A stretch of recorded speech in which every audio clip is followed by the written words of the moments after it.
Express news 24 ताजी बातमी ताजी चर्चा सर्व घडामोडींचा अचूक वेध घेणारं न्यूज चॅनल। इचलकरंजी येथील राजवाडा चौक ते महासत्ता चौक हा रस्ता अत्यंत अरुंद असून सुशोभीकरण करावे या मागणीचे निवेदन महाराष्ट्र नवनिर्माण सेनेने उपायुक्त प्रसाद काटकर यांच्याकडे दिले। यावेळी मनसे कार्यकर्त्यांच्याकडून महापालिका प्रवेशद्वारात जोरदार घोषणा देत निदर्शनेही करण्यात आली। इचलकरंजी शहरातील सांगलीकडे जाणारा रस्ता हा मोठे तळे परिसरापर्यंत रुंद आहे। महासत्ता चौकापर्यंत सदरचा रस्ता अत्यंत अरुंद असल्याने वाहनधारकांना वाहने चालवणे अवघड झाले आहे।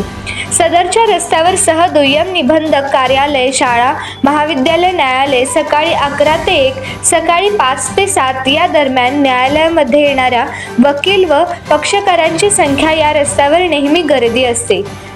त्यामुळे या ठिकाणी नेहमी वाहतुकीची कोंडी त्याचीच बनली आहे। ठिकाणी मुख्य अडथळा असणारे मारुती मंदिर स्थलांतर होऊनही 5 वर्षे झाली, परंतु रस्त्याचे रुंदीकरण मात्र रखडले गेले आहे। रस्त्याचे रुंदीकरण झाल्यास वाहतूक सुरळीत होईल, यासाठी सदर रस्त्याचे रुंदीकरण त्वरित करावे व महासत्ता चौकाचे सुशोभीकरण करावे या मागणीसाठी महाराष्ट्र नवनिर्माण सेनेच्या वतीने महापालिकेच्या प्रवेशद्वारामध्ये जोरदार घोषणाबाजी करत आंदोलन केले। त्यानंतर मागण्यांचे निवेदन महापालिका उपायुक्त प्रसाद काटकर यांना देण्यात आले। यावेळी शहराध्यक्ष रवी गोंदकर, उपजिल्हाध्यक्ष राजेंद्र निकम यांनी रस्ता रुंदीकरण न झाल्याने होणाऱ्या अडचणीबाबत सविस्तर चर्चा सदर रस्त्यांचे रुंदीकरण व तथा चौकाचे सुशोभीकरण तात्काळ करण्याची मागणी केली।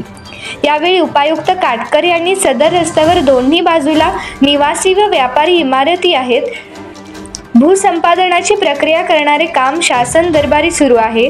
सदर रस्त्याचे लवकर रुंदीकरण करण्यात येणार असल्याचे सांगितले।